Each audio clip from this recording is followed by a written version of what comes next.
Going live, and there's the screen. Hey, welcome everybody. Today is Saturday. Happy Saturday. I love this lesson. I'm going to tell you a couple things what you need to do to prepare for mixing so you don't waste a lot of time and so you get a better sounding mix quickly without getting frustrated. And as you may have heard, the live mix class is open for signups. Starting on Monday, we're doing Zoom meetings every day. You're going to get this Ableton project, actually, the one we're looking at right here. And we're going to go through and I will show you how to do a mix. And you're also going to do it in your own projects every day. With a little bit of homework, a little bit that happens during live, you'll have chances to ask me questions and get specific help with your problems. And this is all designed to help you make better mixes with whatever project you're doing. There's our monitor screen. There's lyrics in the track.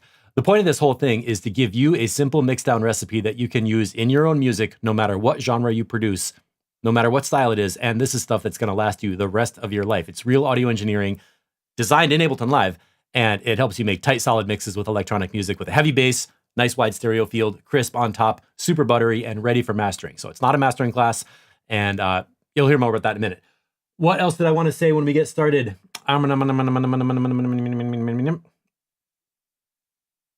and then today, this is like the actual session that we're going to get in the class. So let me start off with the intro of what you do before mixing. Right here, we have a session with audio files. So these are stems I exported from a different project, but these could be MIDI tracks or individual samples or something you recorded into the project from microphones. The first thing I always like to do is start in the session view and just label the tracks so you know what sound is on every channel. Kick drum, sub bass, top loop, snare.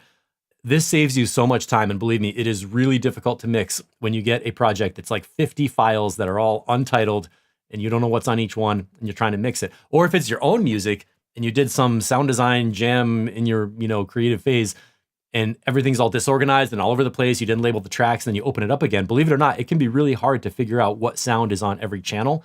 And that's a problem because when you hear a problem or when you hear a sound that needs to be adjusted and you can't find it, it can be really frustrating and you end up wasting time trying to just locate the damn sound that has a problem you're trying to fix. So step one might sound like some boring housekeeping, but seriously, label your tracks so you can find them again. Another thing, make sure your project BPM is the same as your audio stems. This is a track at 124 BPM. And right now,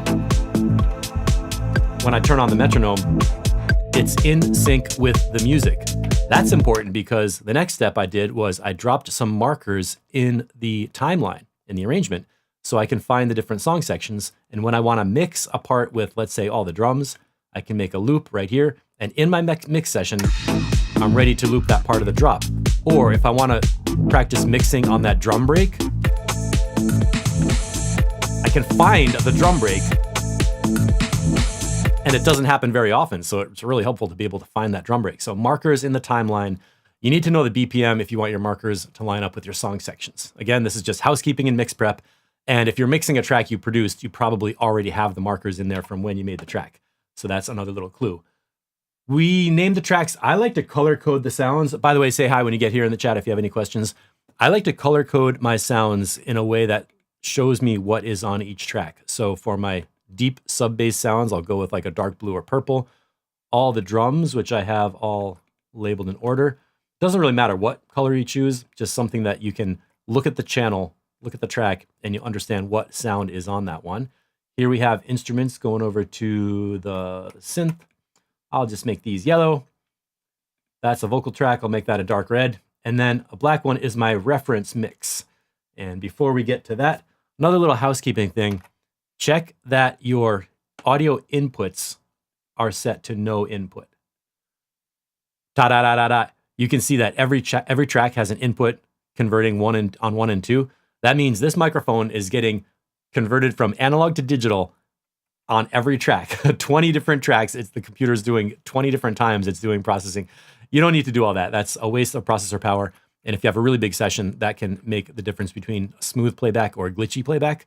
So select all your tracks, set input to no input because we are done recording. We're not adding any more sounds. And then minimize the mixer window, minimize the input-output window so you have more space to see your faders and your sends and returns and just more screen space. So that's just a little housekeeping to be able to visually find what is in your session. Oh, drag from order to left to right. I did that kind of before I opened the project, but you can see kick and sub are my mono low end sounds. Then all my drums are in a group right here. And then all the instruments are in the yellow group. And then the vocals are last. It's so much easier to do that. You may see projects where you have like, there's a bunch of instruments kind of like this, and then there's a snare drum in the middle, and then there's something else over there. It's really hard to make a drum mix if your drums are all scattered with synths in between them and bass and all over the place. Like it's hard to mix. And you know what happens if you try to do that? You miss a sound and you end up exporting a track where there's like one or two sounds you never mixed at all, and they're super quiet. They don't show up. You kind of forgot, and then later somebody's like, "Hey, where's that one sound?" And you're like, "Oh, geez, that tambourine is missing because it was all the way by the synths." So organizing your sessions, this is like a pro mix tip. Do some organizing before you start to mix so you have a standardized layout where you can find every sound when you want to. You don't waste any time hunting for stuff. You don't miss anything important, and you have more fun mixing. It's like 10 minutes of prep, and it makes your life way easier and more fun. Now we minimize the IO view. Okay, drop your effects racks. This is related to how I mix. I use channel strips. Just like on an analog mixing board or a digital console for live sound, there's a channel strip, meaning every sound I touch is going to have EQ, compression, gain, phase, or stereo field adjustment, and a limiter. And this makes it really easy to do your mixing. And the best part about this is if you don't want to use any of these tools, if they're not necessary in that mix, you can just turn them off. It's actually, the default is bypassed on here. For example, EQ scale, off. Limiter gain, off. Compressor gain, no makeup gain. Threshold, if I go the threshold with the threshold all the way up, compressor's bypassed. Same thing with the gate and the high pass filter and the utility plugin. If I don't want to use it, I just leave the knob at 0 and it's bypassed. So these racks are not taking up any processor power at all. The tools are there when you want them. And if you don't need that tool on that track, you don't use it. That is a huge tip for mixing. Don't use plugins just because you have some new plugins you want to play with and you heard they make it sound great. Plugins for technical mixing are just solutions, and they're there to solve problems. And if the sound doesn't have a problem, don't go dropping a whole bunch of plugins on it because you're not going to make anything better. That's a little tip. So, okay, we dropped the effects racks. I went through the session and did an effects rack on every channel. You can see the universal channel strip is just zeroed out on every track in the mix. So I'm ready with my problem-solving toolkit. And finally, save a backup copy. I'm not doing this on this video, but when you start to mix, make a copy that's like the date of the day you're mixing, or something like, mix version 1, mix version 2. That gives you a way to export a mix and compare it to yesterday, or export a mix and compare it to the reference track. Or you do 3 mixes in a week, export them all separately with different projects. So if you hear a mix that was really good from a few days ago, you can get back to it and restore that mix and get the sound you want. I'm always updating my mixes, but sometimes I change too much and go too far. And mix version 9 is like, oh, this is overprocessed and just dumb. And I want to go back to mix version 3 and just keep that one. So record keeping, it really helps to save a new session copy every time you work on a mix, like say every different day, you save a different copy.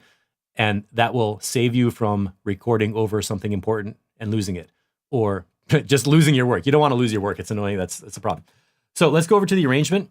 We talked about dropping markers for the song sections so you can find each sound. Now let's just listen through and compare the raw and the reference mix. Here on track 20, you can see the solo button is mapped on the X key. That's another producer trick. Make a new track with your reference mix, like a song that you want your music to sound like, and then put a key command so you can solo it really easily right away. That way, when I'm listening to my mix, I can compare it to the reference and get an idea of how I'm doing. So let's go through from the beginning.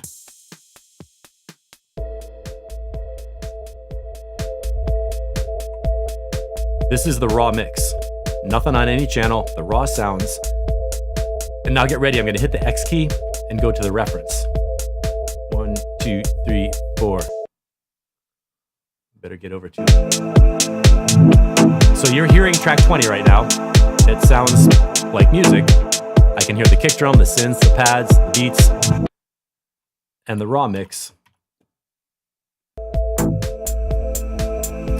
Did I map something I didn't want to map? Is this the solo button? Yeah. Oh, Live 10 is working a little differently from Live 12.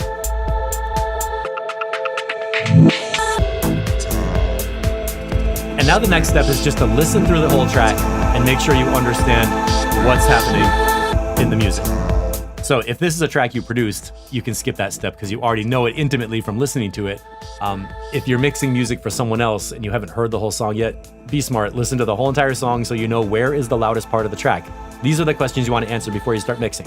Where is the loudest part of the track? Number one. Number two, what are the main events in the music? For example, breakdowns, drum breaks, vocals, a synth peak where it gets really loud, the intros and the endings. And the reason you want to know that is because you have to be able to mix it so that every part of the track feels good. If you do something, a mistake would be something like, if you're mixing this drop right here, and you don't have that synth section from track 11, if you only mix into this loop and you think you're done, guess what happens? You go over here, and there's this other whole sound you might have ignored or missed or something. So make sure that you're mixing where the loudest part of the track is so that you don't end up blowing out your levels or getting an overcompressed sound or something like that. Now, about the universal channel strip, I said this was for problem solving. What I want to do now is just give you an example of what we're going to do in the actual course. You're going to get this project with these audio files right here on screen and the reference mix and everything. It's a 19 channel track, 19, right? Yeah, 19. And your job is to go through and use this channel strip on every sound to make the mix sound better. So on day one, we're going to go through with the channel strip, identify problems in every sound and fix them with things like EQ, compression, gate limiter, that kind of thing. Day two, we're going to work with track groups, which would be basically taking your drums like this, making a stereo track group, your instruments making a stereo track group. You'll find out why, and some more effect racks to use on the group to get a really professional, polished sound that's really a lot of fun. On day three, we're going to look at... Oh, day two is rough mixing. I just described. Day three is track groups. It's all written down, don't worry. We're going to make a rough mix too. After you clean up every sound, we go through and make a simple rough mix just using your output volume faders and pan knobs. And that's basically what people think mixing is using, pushing faders and moving the sounds around the stereo field. Yes, that is what mixing is, but most of the important part of mixing happens on day one when you go through every individual sound to get it loud and clear and remove the crap out of that sound. We talked about mixing for frequency using EQ and filters, and then fixing problems in dynamics using things like compressor, limiter, or even a gate. So really the heart of mixing is on every individual track when you clean them up and get the sound into shape. Then when you make your rough mix, it's just kind of leveling, doing pan position, getting a nice solid mix. After that, day three, track groups. Day four, effects and automation like reverb and delay. And then day five is about the master channel, how to export a test mix and how to avoid destroying your mix with the wrong kind of loudness. So that's a basic outline of what we're doing in the live Zoom classes starting on Monday next week. You're going to mix with me with this project. And let me show you, for example, what would we do on one of these sounds. I love the drum track on track 3. Yep. This sound is super nasty and needs a bunch of work, and it makes a really big difference. So let me get back to this loop. Just check out what's happening with that sound. And for illustration, let's go to the master channel and look at our spectrum analyzer. This is mapped on the Z key because I like to use it a lot. So I hit Z. Now I'm gonna hit, okay, this track has a kick drum down at 54 Hertz. We're looking at track 3. That's a beat loop. And in the final mix, let's see what this sounds like. Now we soloed the reference mix. It's like a clean hi-hat, snap, snare drum kind of sound. You don't have all that extra garbage. In fact, this top loop is in at the very beginning. Let's listen to this top loop again. Track 3, right here. Make a loop.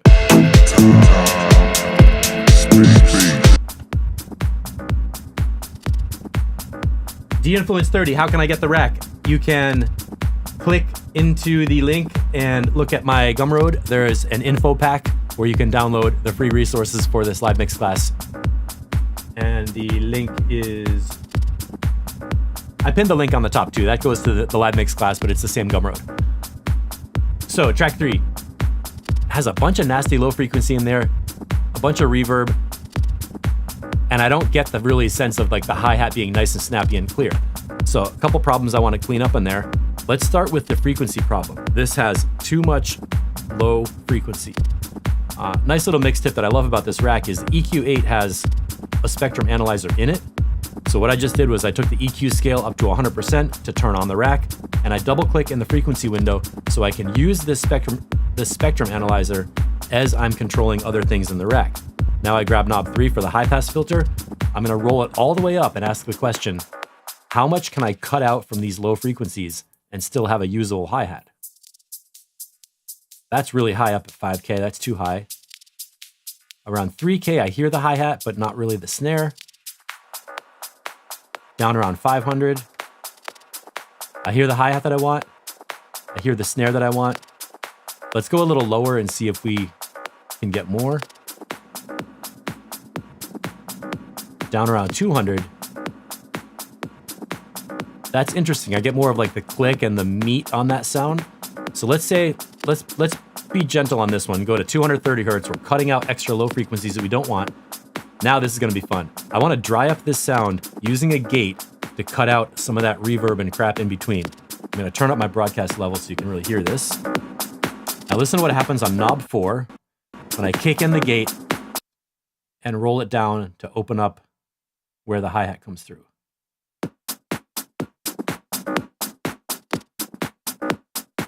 I can get a real snappy percussive sound by gating out the noise in between. If I go too far with the gate, it stays open all the time and we're back at the beginning. So I want to find that sweet spot where the gate is cutting out the noise in between drum hits.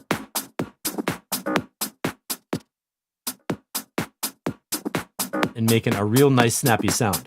Maybe I'll adjust the high pass filter a little bit again. Ooh, that sounds like a buildup right there. Filters sound great when they're moving. And actually around 750, I think it sounds pretty good. Let's do a before and after. Here's our original. It's like flubby, crappy sound. And here's afterwards. We got a nice snappy hi-hat. Hat snap kind of thing. And all we did was high pass filter and a gate. If we can stop there and be done, that's fantastic. But let's just check in terms of overall level. I can see with my peak meters, on the left side, it's reasonably loud. On the right side, after my effects unit, that level is not as loud as I would like. So I'm gonna go into my compressor using macro 5, roll down the threshold to find out where it's hitting. And I don't really need to compress this sound, but I like to see where the threshold gets activated. And then I'm gonna add some makeup gain. And I'm actually reading the peak level meter over on the right side of the effects rack. The goal is to get this up to the top of that meter, which is my gain staging process. I want the input level of this track up as close to 0 dB as I can. These peak level meters are showing you the level of track, the level of sound coming through the input of the track. Now I can see that this sound is up nice and loud. If I want to do some EQing, I can go to the EQ with individual controls, go on my push right here and say, do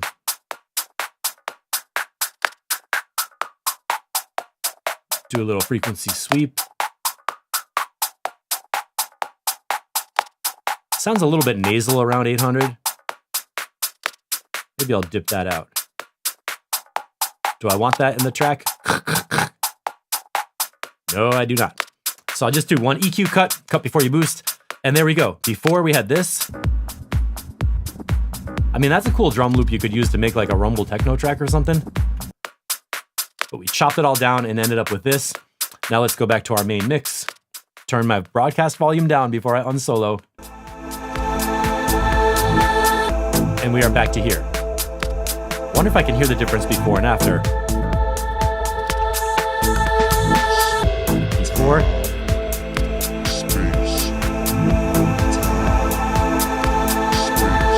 It's not super obvious before and after because basically this is the first sound we worked on. I can hear a little bit more of a bright hi-hat coming through when I put the rack in. The idea is that we're gonna go through every channel in the mix and do that same process 19 times. We're gonna listen to the track. We're going to ask the question, do we have problems in the frequency that we need to solve with EQ and filter? We're going to ask the question, is the level loud enough? Do we need some gain staging help? We're going to ask, does it have dynamics problem? Are there loud peaks that need to get squashed or quiet stuff that needs to get raised up or cut out using a gate? And when we do that on every channel, we end up with nice, clean tracks that we can then easily make a rough mix. And it's so easy to make a good rough mix after you do this cleanup process. And I'm telling you, if you don't do this cleanup process, it's like making a salad with roots and dirt and leaves and sticks on every vegetable, and you're putting them in a salad bowl like, oh, it's kind of crunchy. It's not a good idea. If you're making a salad, I love the salad analogy. If you're making a salad, what you got to do first is wash every vegetable, cut off the nasty parts you don't want to put in your mouth, peel them so they're like presentable to actually eat, and then cut them into little pieces so they all blend together in the right proportion so that finally on the plate, when you put your fork in, you get a little bit of each one, and it's really easy to put it in your mouth and chew it, and it tastes great. And your salad dressing is stuff like, well, in a mix, the equivalent of salad dressing when we're talking about music would be reverb and delay. A little bit of spice with the effects to just make that final extra yummy part that makes it taste really good, sound really good, and feel finished. So let's take a quick look at where you can sign up for the mix class. I know it's Saturday, people got stuff to do, and you don't want to be on a live stream for an hour, so we're going to do a quick little 20-minute one today. This is the sign-up page for the 5-day mix class starting on Monday, and the link is right here in the chat and in the description. 5-day mix class, better mixes by next week. This is the way it works. You're going to learn with me on live video. You're going to download the Ableton projects that look just like the one I did today. It's that exact project with audio files that have the rough, raw sounds and the universal channel strip for your effects rack on every sound. On Monday, we're going to go through and clean up the sounds. What's wrong with this picture? Monday, identify problems in every sound with tone and dynamics. Then we solve them using the universal channel strip rack. Right there, day one is like a massive mix lesson that will make your whole life better in your audio world forever. Then we keep going. Day 2, rough mix. We're going to make our first mix simply using volume and pan. You get the guidelines for where to set your kick drum and your sub so your bass always hits hard, and then how to build up a mix around them. It's bottom-up mixing. And day 2 right there will make everything in your mix world easier and prevent you from making a lot of mistakes that I see beginners making, jacking up their master into the red, slapping on 10 compressor limiters on there, trying to fix it, putting OTT multiband in there. None of that garbage is going to help you. First, make a solid rough mix with a tight low end, and everything else gets easier after that. Day 3 on Wednesday, track groups and sub mixes. I love sub mixes so much. That's just taking a number of tracks, putting them into a stereo group, and doing some processing on that group before you put it into the whole mix. It's great for drums, instruments, obviously vocals, background vocals. And a lot of times you make multiple sub mixes in a track. So if I have like, for example, a house track with hand drummers doing hand percussion, like djembes and stuff, and then an electronic drum kit with like open hi-hats and 808s and claps, those two become 2 different drum groups that have separate EQ and compression. I don't really put them into one big group, and I definitely don't put them all in the master channel. I use sub mixes to get the best of every sound, to bring out the character of that group. Another example is something like synth pads, where they're like this soft, floaty background noise or background atmosphere in the music. Those are going to get a totally different kind of group processing compared to an arpeggiated synth lead that's bright and percussive and staccato and chopping and coming right up through the center of the mix. Like, that's a very different sound from an ambient synth pad. So they don't get the same kind of processing. So they get different track groups, different submixes will save your ass in a big project. When you have a session with 80 channels in it, you have to make submixes. You can't just mix every single channel going into the master. Day 4 on Thursday, effects and automation, super fun. We set up reverb and delay and do a little bit of automation. Now there's creative effects use and kind of fixed technical effects use. An example of a fixed effects use would be like snare drum reverb, where you set it up once, you leave it for the whole mix, and it just makes the drum sound good the whole entire time. Creative use would be like delay on vocals, where you put the delay on one word at the end of the verse. And it adds this creative emphasis that makes it kind of cool, but you don't leave the delay on the whole entire time because it would be a wash of sound. It would be too much. And automation is how you can play around with creative effects use, which I love. It's like dub mixing, basically, which is why it's so much fun. Day 5 on Friday, we're going to talk about the master channel, left-right mix, and exporting. We'll talk about what mastering is, what mastering is not, how do you get a loud track, mistakes to avoid, things like checking the mix in mono, and then my process for exporting test mixes, because I know you want to hear your track loud. So yeah, I do use some master channel effects to make test mixes while I'm in the process of making a track. And then I'm going to show you the settings for exporting a pre-master, which is a clean file ready for mastering that you can either do yourself in another session later or get mastered by somebody who knows what they're doing in a different room with different monitors, with different ears, with a different emotional connection to the music that can help the music be at its best without your personal bias of what you hear in your studio on your monitors with your ears in your head. Mastering is a huge topic, so I'll tell you a little bit about it, but we're not going to do it. And I threw in this bonus. I realized, people making tracks always want to know, how does it sound to someone else? So I thought, let's get a track feedback session going after the live mix class for the week, either on Sunday or in the next week, depending on where people live in the schedule. We're going to do some track feedback where you can share your mixes, play them for me. I'll listen to them and just tell you what I hear. And other people in the group can do the same thing, which is really a lot of fun. It's great to make music and share it with people. And getting feedback on your mixes is the best way to know how you're doing. Honestly, after doing track feedback with literally 2,000 songs during the pandemic and for years before that, I can tell you the very common thing is that people are always too critical of their own music, and they usually think it sounds worse than it does. And track feedback is a great place to have other people listen and say, hey man, this sounds good. I want a copy. I'll play this in my set. And the person producing it is like, oh no, there's this problem and that problem and this problem. And we're all like, dude, don't even worry about that. It sounds way better than you think. So track feedback is a really encouraging, supportive way to get some kind of just support on your music. So that is how the live mix class works.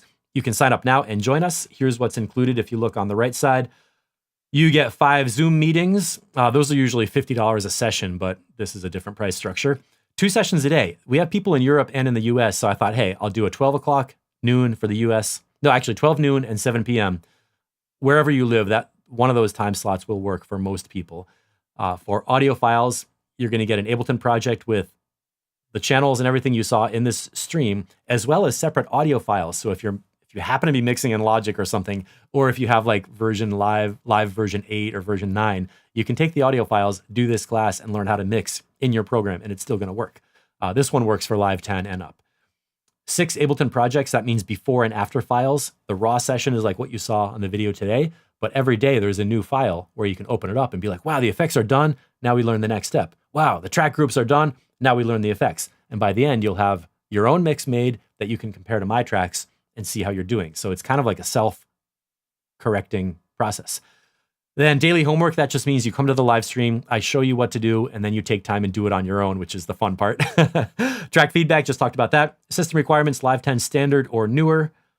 That's probably sweet. Most of the effects, the effects that you download will work with live 10 standard, but the stuff I teach during the week, I use the Suite version, and sometimes you see stuff in Suite that you can't do if you don't have it. So sorry about that, but that's the way it works. And support there. You can email me if you have any questions. And check this out. This is only $125. This is a crazy good deal. Normally Zoom meetings, when I'm doing mix coaching one-on-one, it's like $75 an hour or $50 if you're a screen sharing and mixing and I'm just watching and talking. So a 5-day mix class with me on Zoom would be at least $250, if not like $400. And track feedback is an extra thing that is usually... So anyway, $125 is an amazing deal for this series of mix classes. The reason I'm doing it at this price is I'm beginning to teach live in person here in Pittsburgh. And this is the way I like to teach in classes, where we talk in class, people get a download and do some activities and then ask me questions. So I want to make sure the online version is matching how I teach in class. The best way for me to develop my classes is to teach with you and get some feedback. What do you like? What did you not like? What things went too fast? Which things you want more time to do? And your feedback on how the class works is really valuable to me. So I'm happy to give you this class at a great price, $125 for the week. And you can sign up right now on Gumroad with the link in the video. And we're getting started on Monday. So let's get back. If anybody just came in and has any questions, let me just run through again what the project is all about. Right here, I'm going to hit the solo button. This is the after version. This is a mix that I made using these exact same sounds and effects and everything. You can see it's got that look of like a fat sausage on the track. I put a master channel effects rack on there, and you can make a track sounding like this one in the end of 5 days. And I'm going to talk you through the process of how to do it. You're going to get this exact Ableton session. Listen to the before mix. It is all woggled out. This one, where is that bass coming from? Right here, track 14. Look at that low end. There is bass in this synth pad that is causing havoc in the mix. Oh my gosh, I don't even want to listen to this. I'm gonna take my high pass filter. Here's the process. Open up EQ8, EQ scale 100%. I just want to see my frequency spectrum on EQ8. The part of the synth I want to keep is this thing I'm circling right here in the mid-range. And all this low end is just trash. Let's take the high pass filter. Put the high pass filter right in the right place where I hear the part I want and I cut off the part I don't want. That's literally like taking a bunch of carrots, cutting off the green tops and peeling the carrots. Like, do you want to make a mix with that low end garbage in your song? You don't, but a lot of synthesizers have way too much low end. You don't need it, so clean it up. One high pass filter just kind of saved my mix. Let's listen to that again. Can we hear the difference? Track 14. I hear that. After. Nice and clean. That is a perfect example of what we're doing in this mix class. It is so easy to identify problems and clean them up when you think about it, and it's just a smooth system. Is the sound loud enough? Is it clear enough? Can I hear the important part of the sound? And is there any trash in there that I need to cut off with my potato peeler or my carrot peeler? We're going to do that on Monday on every channel in the mix, and you're going to hear it get better and better and better. You get this track to play with. There's the link to sign up. If you have any questions, you can email me, steve@mixitecture.com. Drop a comment on the YouTube video if you're watching this in the future. I will do this session again tomorrow to run through the sign-up requirements and the track and the session, what you get and how it works. And I hope to see you on Monday in our live mix class on Zoom. And remember, I'm doing it 12 p.m. noon Eastern time, as well as 7 p.m. So if you live in the EU, my noon is like your 6 p.m. So basically people can do it after work in the EU time zone. Or if you're in the States, you can do it 7 p.m. after work in the evening. If you have a time zone that you would like to request, please get in touch and let me know. I'm happy to shift an hour later or something like that if it works better for more people. Here's my helper, Pasha Kitty Cat, jumping on the desk. So that's it for me right now. Thanks so much for watching, everybody. Let's take this out with the solo version. Over here. Yeah, man. All right, see you on Monday.